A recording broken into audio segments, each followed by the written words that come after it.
কি কলে পইড়াই আমার জান্না পুষে যারে পিঠা চোরা রে আরে পিঠার ঝালে কেন হা মুখে পান সুপারি তুই দে আরে কেমন তোমার বাহাদুরি খবর গেছি পাইয়া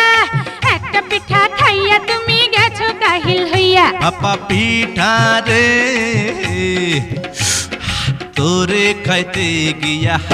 আমার মুখটা জইলা গেছে রে